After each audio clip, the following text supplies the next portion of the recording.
Hi, I'm Alex Michael, co-head of LionTree Growth, an all-star podcast today, live from Los Angeles. We have none other than Paris Hilton, the Paris Hilton, and the Carter Reum. Well, I appreciate you giving me the next to my wife. Well, Thanks, you Alex. deserve it. You deserve it. They are husband and wife as of last November. Mm-hmm. I'll say it. One of LA's hottest power couples. I said it. You didn't say it. I said it. Thank you. And we are so thrilled to have you. Again, it's All-Star Week here in Los Angeles. It's Major League Baseball All-Star, but we're not talking about sports today. We're talking about business, investing, celebrity, creators, fame, Web3. We have a lot to cover, and we're so appreciative of you taking the time because I know there's a high opportunity cost to that. Anything for LionTree, right, Pete? Yes. Oh my gosh, that We is love music LionTree. to our ears. Oh, thank you, thank you. So guys, I want to jump right into it because we've got a lot to cover. Again, this is pretty rare to have you both here. This is, you said Paris, the second time you've done one with Carter? Well, I have my podcast, This is Paris, and Carter was my first guest. It was right after our wedding. But we've never been interviewed together for a podcast. All right, so we'll see how this goes. First time. But you guys are doing well. We're 9 months into this. And we still like each other. Love. Can't get enough of each other. Yeah, about to celebrate 31 month anniversary. That's a big one. It's like baby That's a big months milestone and one, yeah. anniversary. Perfect. We All right. celebrate monthly. Well, let's talk about the years for a second. So, Paris, you've been in the public spotlight for at least 2 decades now, pretty much, probably longer.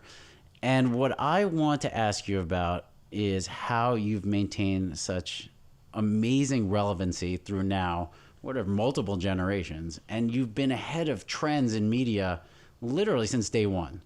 And so just in quick chronology, and then I'll stop talking, you do The Simple Life in 2003, ran for 5 seasons with Nicole Richie. It was the first of the reality TV wave. All over that. That's where the world was going. And then you get into brand and licensing around your fame and building out the product businesses and other things around that ecosystem. Then you get into using social media and the different tech platforms. Then you get into DJing. You were really early there. I know everyone DJs. I think you were early to do that. And then, of course, you've been now known for your Web3 presence, which we'll get to. It's no longer a fluke. It probably never was.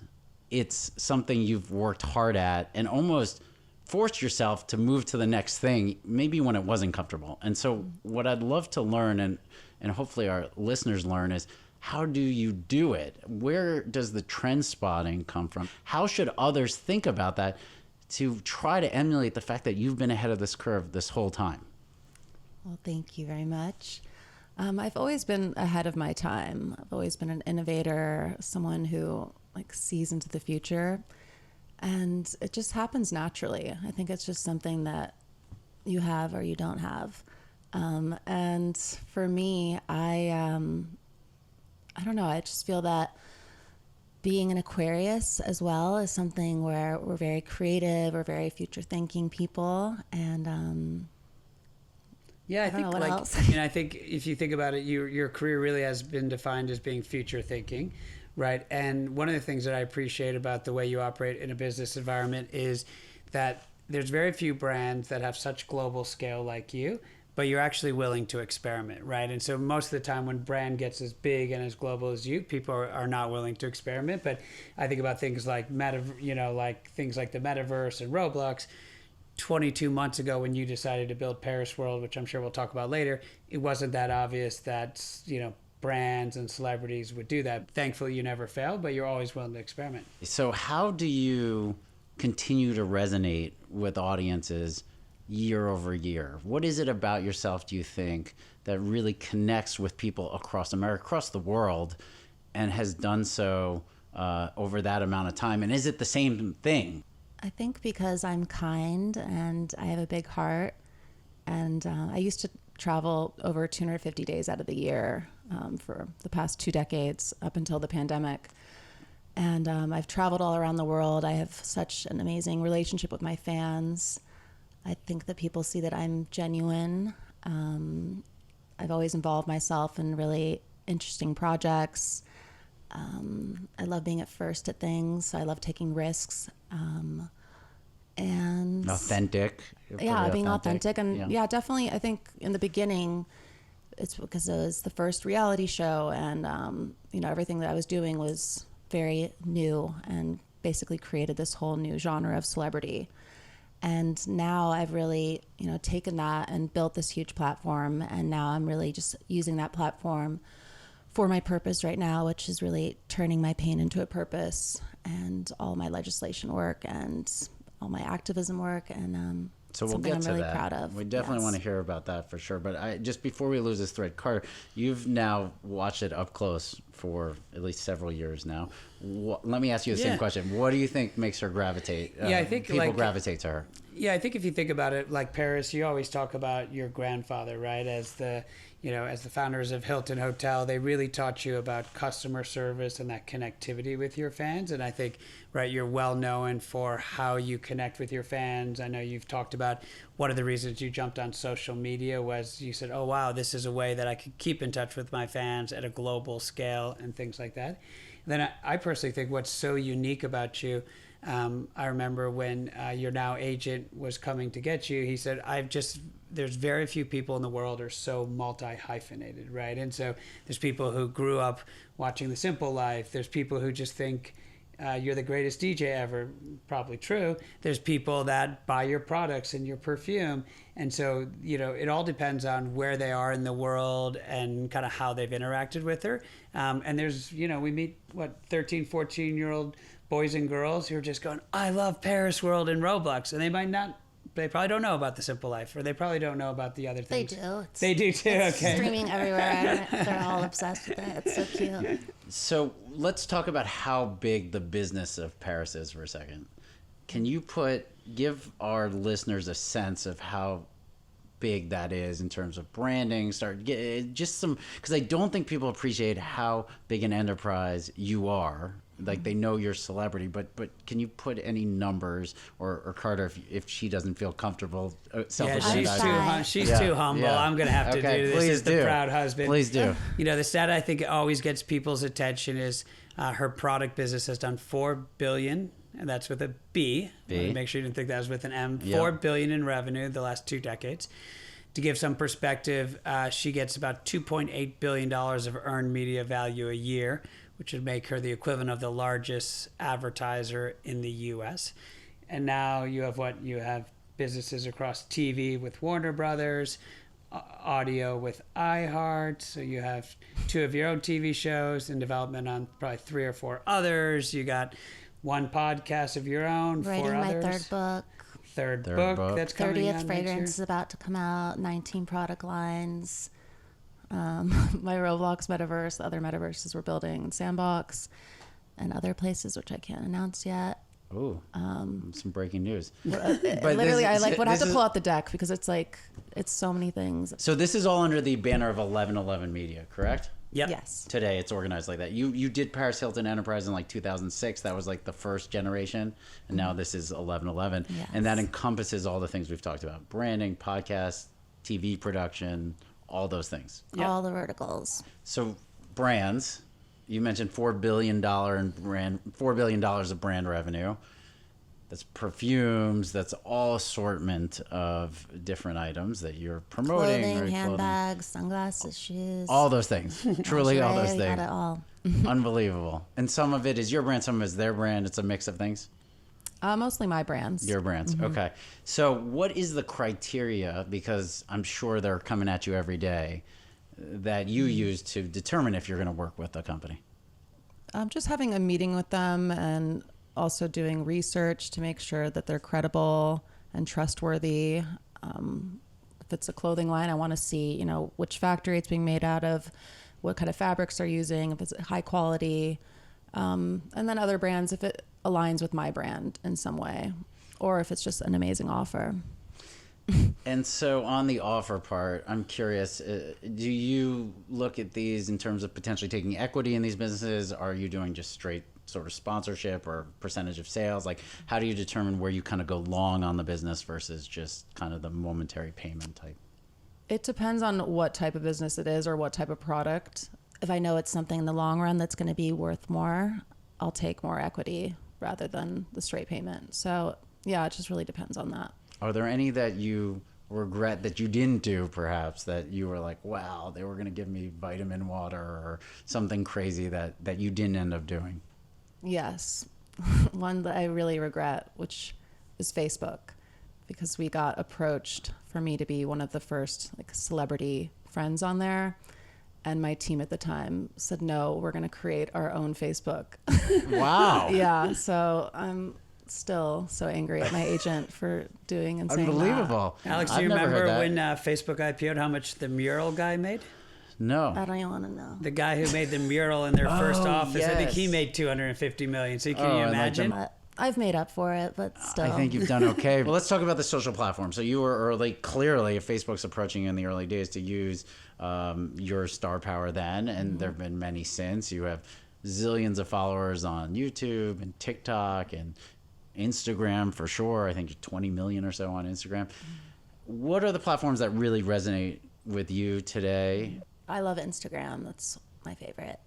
And definitely Instagram is important for people to have.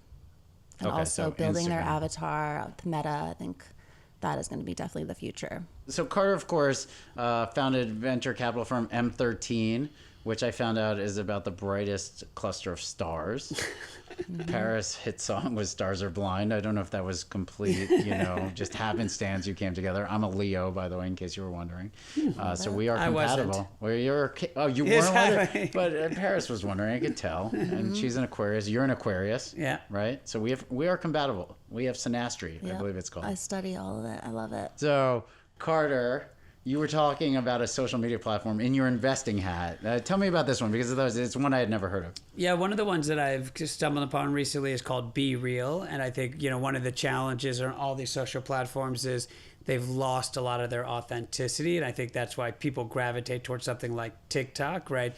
People can be more authentic. It's video and be their kind of real self. But Be Real is a platform where at some moment in time, a push notification sent to you, and I forget if you have a minute or 2 minutes, and you have to basically snap a photo. And so it really allows people to be authentic in that moment. And so I think you're seeing a lot of stuff that, like anything, as these platforms get bigger, they become more saturated. Maybe they lose some of their charm they had in the original days. And so seeing a lot of kind of Gen Z platforms starting to emerge.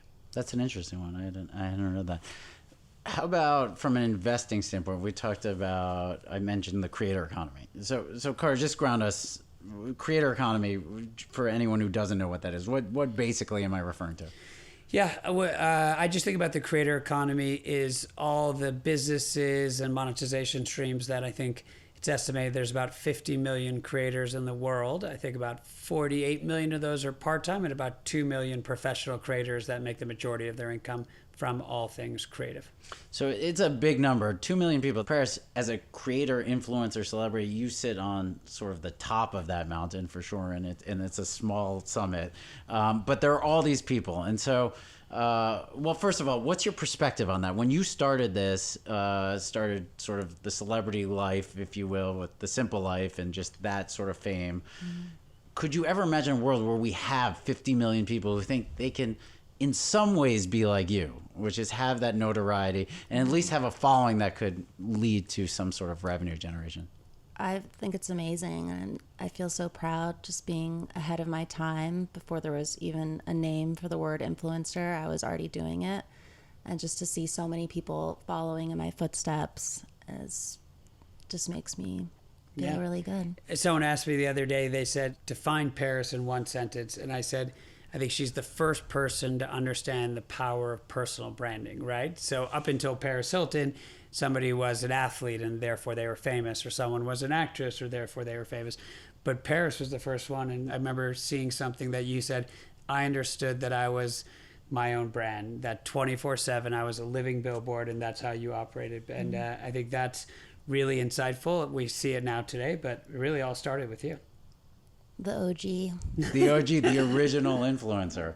That is a powerful title. Self-proclaimed, but also people give it to you, I think. I think People gave me that nickname, so I like This is it. a cute Sticks. story. She couldn't figure out, like, about 18 months ago, people kept putting goats in her Instagram goat newsfeed. emoji. No way. The goat emoji. No way. And she was like removing the comments, like, why are these people doing goats? I was like, Paris, that means you're the greatest of all time. I She's didn't know like, what it was in the beginning, so I was literally like blocking and erasing people. Goats? Writing, Was that I was your like, goats? what are they saying? Like, goat? Like, I don't get Well, it. you are the goat. So the original. So you've seen that trajectory. Now we have these 50 million people. Carter, you're a venture investor. There have been many platforms that have built around this economy.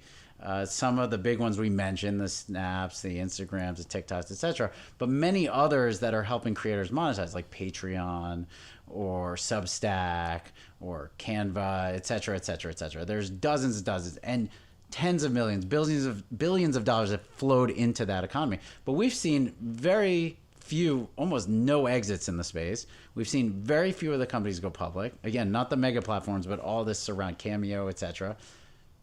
From a venture perspective, do you think we have to start seeing those exits before more capital goes in? What's the disconnect between having such a huge addressable market, having these companies grow, but then sort of having a cap, at least to date, on what's gone on?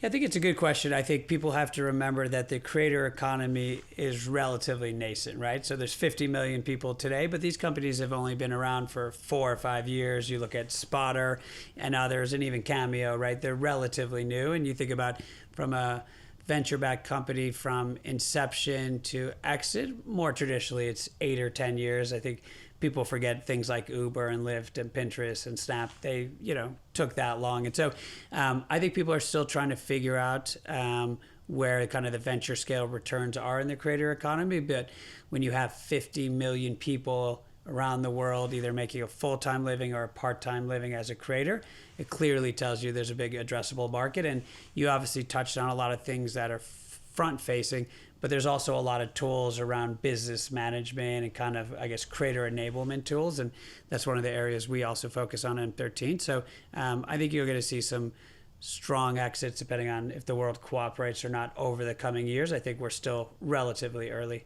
Still early. Okay. This is a bit of an, I'm going to put it out there. So if and when you have children, I'm not saying you have to, if you do. We're having children, Alex. We can't wait, right? Yes. I love it. All right, I'll let you. You've already talked about this, actually. Yeah. You know this.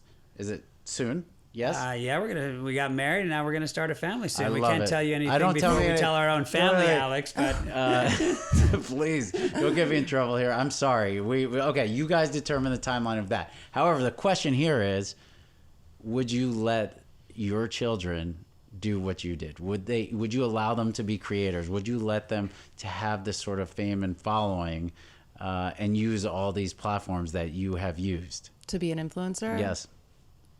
No, I don't. I wouldn't want. No. No. I just feel it's there's some parts that are good about it, but I think some could be like a toxic environment for like a teenage girl. Like I can't imagine having social media back when I was like 13 years old. Just the pressures of all of it and everything. I just feel that, I don't know, for a young girl especially, it's kind of a lot. Yeah, it's a lot. Yeah. we've talked about this, and Paris always gives the same answer, that she's not going to let our children be following their mom's footsteps. I told her we're going to have to fight the good fight. I recently showed her on Google. I Googled Paris Hilton. 143 million web pages came up. And so I said, just imagine the conversation with our future children. Says, well, why can't I did it, Mommy? I'm pulling up this web page. It looked like you went to a nightclub, you were an influencer, you shot this campaign. So we're going to have our hands full, aren't we, Paris? I was going to say, I hope she looks like Mom. And I definitely hope she looks like Mom. acts like Dad. Exactly. I'm going with both with Mom. But how about this, just to fall in line with that same question about children, how old until they could get a phone? I don't know. We haven't even thought about that yet. So let's talk about, you talked about the nascency of creator economy. Even more nascent is Web3, right? The crypto world, blockchain, etc.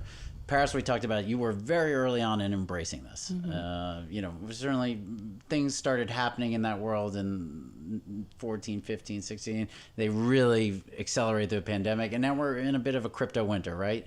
Bitcoin's down dramatically, Ethereum, a lot of these projects. Tell us, first of all, what attracted you to the space? And part of that, you created Paris World on Roblox, which is a big success, millions of people. And where do you think it's going? Are you still as excited as you were in those early days as you are today, given now that it's not the cool thing to do it, at least at the moment?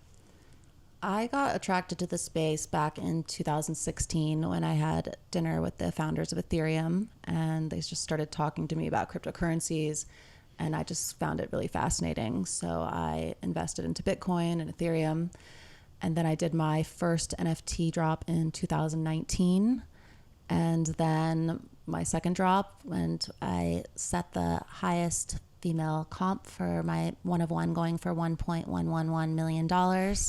So that made me very proud, just to be a female in the space and to make history with that. In 2017, I was doing my documentary, The American Meme, and I had already created a Paris world where I was an avatar and people can come watch me DJ, and you could be whatever you wanted to be, but the technology obviously wasn't available that many years ago.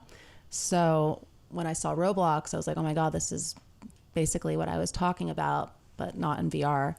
And started working with Dash and DJ Ski and created Paris World.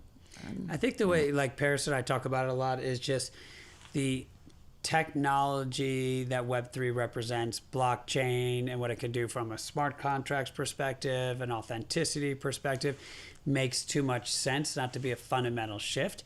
You know, we always talk about NFT technology. When people say NFT, they're really talking about digital art, but really it's NFT technology, right? It's a non-fungible token that allows you to start a loyalty club or verify a baseball card or something like that. And one of the things that we track as VCs is, where are all the most talented people going?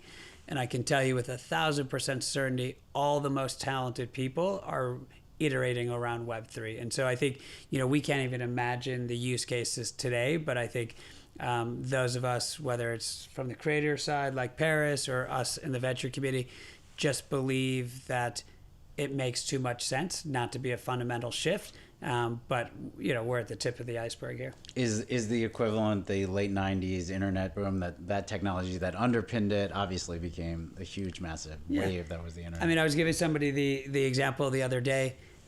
You know, remember when people would say, oh my God, I don't want to buy something online. I don't want to give my credit card to online, right? Or, you know, things like that. And now imagine how silly that sounds to us, right? People are always skeptical of new technologies. And, you know, I think, you know, when you and I go to ESPN.com, we don't go, oh, we had a great HTTPS experience today, right? It's just ESPN.com, and the technology is the underpinnings. In the same way, right now, people are, you know, I think thinking about it in the same way. Soon, this will just be the technology that powers how we move money around, or how we buy a car, or how we verify that someone's in a fan club, or authenticity of a painting, or things like that. It'll be the oxygen, and there'll be some big winners. It's just we're having a shakeout now. But you guys are long Web3. Yes. Big believers. Mm-hmm. But by the way, we started this with, how are you able to trend spot? I think I want to pull a thread on, you just talked about the founders of Ethereum came to you and asked for dinner, right? Mm-hmm. And so you had the curiosity to have that dinner, because I'm sure a lot of people are like, this is wasting my time. It's 2016. And not only did you have that dinner, you embraced and listened to what was going on and say, hey, there's something here. I'd like to experiment. Mm-hmm. I'd like to put out there that I think it's because you're willing to experiment, and these ideas find you initially, but what you are doing is having the curiosity to accept them and then execute against them. Yes, I'm an undercover nerd. Okay, all right. Let's talk briefly about your activism, because I know this is a very big topic for you. You do want to give back. This has become a focal point. You were in Washington, D.C. recently. Tell us a little bit about this social justice initiative, really, right? Mm-hmm. Well, if the people who have not seen my documentary, This is Paris, go check it out on YouTube. But the people who haven't seen it yet, basically when I was 16, I moved to New York and was sneaking out, not getting good grades. So my parents sent me to this boarding school, which they thought was a normal boarding school. But it wasn't. And it was just so traumatizing. They were just extremely abusive. And when I got out of there, I just made a promise to myself that I was never going to talk about it with anyone again, because it was just too painful to even think about. And then when I was doing my documentary, I found out from the director that not only is it still happening today, but it's a $23 billion a year industry, that there's thousands of these schools that have opened all around in every single state, and that 150,000 children a year are being sent to these places. And it's not just private placement, it's also children from the juvenile justice system, children from foster care, children with disabilities. And these children are literally dying in the name of treatment. There's been hundreds of deaths. Children are being physically, emotionally, sexually, and psychologically abused. So when I found all this out, I knew I needed to use my voice and tell my story. And I'm so proud of the impact it's made. We've already changed laws in 5 states and changed laws as well all the way over in Ireland and England. So yeah, it's been a lot of work, but I feel like this is my mission in life, and I'm not going to stop fighting until change is made. That's fantastic. And Really. don't leave out that you're introducing your federal legislation this fall. Oh, yes, I am. You'll be back in D.C. I'll be back in D.C. again. We're introducing the Stop Institutional Child Abuse Act. So I will be back. She's had lots of congressmen and senators sliving around Capitol Hill. She's been there 2 or 3 times. It's amazing. Did you just say sliving? Sliving, one of her Urban Dictionary words. Yes. Can we please define that for the audience? It's a word I invented, mean slaying and living your best life. Wow, that's hot. Another word she invented, Alex. We respect that. Some nickel just went slotted into somewhere. Yeah. Do you know how many views That's Hot hashtag has on TikTok? How many? 7.5 billion. Oh, jeez. Yeah. Is it Paris trademarked? is pop culture. It is trademarked, yeah. Yes. She won a very famous trademark case against Hallmark, and it's taught at Georgetown Law School, all kinds of places. Another reason for you to go to DC, but not to take away from the social justice initiative. Just Carter, did you know this was in her? Like, this is I can't say people necessarily think of you as championing something like this, and you've really taken the start. I think before we even started taping this, you were with 60 Minutes telling the story. Yes. So look out for that. Are you impressed, blown away, or was always there and whatever? This is what I'm she impressed does. by Paris every single day. Being such a kind and authentic person, but also just such a successful businesswoman, and now honestly adding social advocate to it. Paris has always been very philanthropic, right? It's well documented everywhere she travels, going to orphanages. She's donated a children's wing to the Children's Hospital here in LA. But it was amazing, and it will forever be part of our love story to see in her ethos, 2 weeks after we watched the documentary and reading thousands of letters at our house, and her realizing how she could use her platform to make an impact. And there's a reason why the 3rd ever hire at 1111 was ahead of Impact, because Paris has decided that, she wants to make a world a better place. And so it's just awesome to see her fighting. And especially in this case, it's so hard for her to talk about it and bring up those memories from 20 years ago. But the people that stop us in the streets or come rally with us, hundreds of survivors when she's in DC, and just talk about what an impact she's made on their life and as part of their healing process is just Very incredible cool. to see. Thank you for sharing that. That's awesome.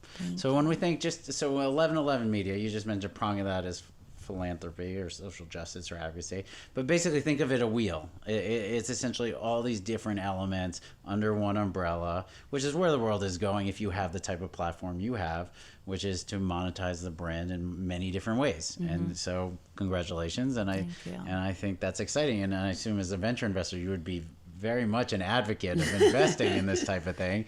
Yeah, And she won't take my money or all the other people who offer her checks, but she's building an incredible she doesn't need business. it. Yeah. She doesn't need it. All right, so let's go to a lightning round here. Ready? We're going to just ask a series of questions just to get to know you guys better, because everyone thinks they know Paris Hilton. They know some things, not everything. All right. So, favorite podcast that is not your podcast, although plug. Paris has a podcast on iHeart, correct? What do you listen to that's not your own, that's a podcast? I'm going with Tim Ferriss. I love Tim Ferriss's podcast. Yeah, me too. You're going with Tim Ferriss. You feel good about that? Yes. Tim Final Ferriss. answer. Final answer, Tim Ferriss. How about a book? Is there a book that you've recently read, or is it something that you pick up perhaps over and over again because it's just something about it that really is powerful to you? My favorite book is by my husband. No, I refuse that Yes, answer. shortcut your Refuse. startup, Alex. I refuse that answer. Shortcut Your Startup is Carter's book. Yeah, I love that book. There has to be a book. Come on. Well, I'm writing my third book right now, which I love, which I've been reading. And I love The Power of Now. Power I've of read it Now. 3 times. I just think it's really powerful and it really works. Okay. Favorite DJ? Me. I'm setting a trend with this. I'm going chain smokers. Chainsmokers. Martin Garrix.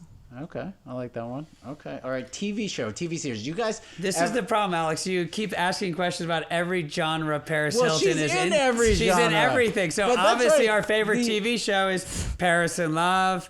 This is things Paris. like The Simple Yeah, Life. we get it. We get Gosh. it. But the caveat overall is it can't be yours. So you get home after a long day. Do you guys do normal people things like you'll turn on Netflix or Amazon or Disney Plus and actually like stream a show Yes. and watch a movie? Like celebrities that are like Yeah. us? Yes. We're And totally normal. What's a... I love to cook, and then we, You have a cooking show. You did a cooking show. Yes. What is your favorite recipe? my lasagna, my sliving lasagna. Sliving lasagna. That was the first thing she cooked for my mom. I didn't know that was her famous recipe. She's like, oh, maybe I'll cook lasagna tonight. Little did I know is the famous sliving lasagna. We all ate it and fell in love with her even more after that night. Is there a frozen food brand in your future or a line? Cookware line. this Cookware fall. line. Oh, yeah. cookware. Okay, sure. You can get it on Amazon. Get it Alex. on Amazon. I will definitely be checking that. Is stocking stuffers for everyone. All right, so you like to cook. You like it. What's a show though? What's a show or series that you guys particularly like or have liked recently? We loved Schitt's Creek during the pandemic. I thought that was so funny. I can imagine. I love that show. That is a very cool show. Fantastic show. Carter, you have a vote? I'm going to go Ted Lasso. Just feel good. Oh, okay. Yeah. I like that. That was cute too. I love that show. All right. Rest of the summer, exciting plans? Paris is going to DJ at the largest music festival in the world, 500,000 people in Belgium, Tomorrowland. Do you get nervous, Paris, when you Yeah, do that? tell us about that. Yes, of course. Every time I'm about to walk out on stage, and there's, especially at this venue, it's 500,000 people. It's a little nerve-wracking, but as soon as I get up there and everyone's screaming and I start playing the music, How do you conquer that? Do you Great. still have nerves at this point? You've done this for so long, of all varieties. for me, I feel like I always get nervous because I'm a naturally shy person. But my advice is just to go out there and feel confident and feel your best and Just sliv. live. I know. We have ESP Nailed together. it. I love it. And what a way to nail it right there. Yes. Well, guys, it is so great to have you on the show. We are big fans of yours, and obviously you're creating individually and together just such a spectacular both business initiatives, social initiatives, and I can't wait to see what trend you go for next, and we'll be watching. Thank you, guys. All Really right. Can we appreciate it. call you when she sells 1111, Alex? Yes, 100%. All right, LionTree LionTree is for here. life. Love it, guys. Thank you Loves so it. much. Bye. Thank you.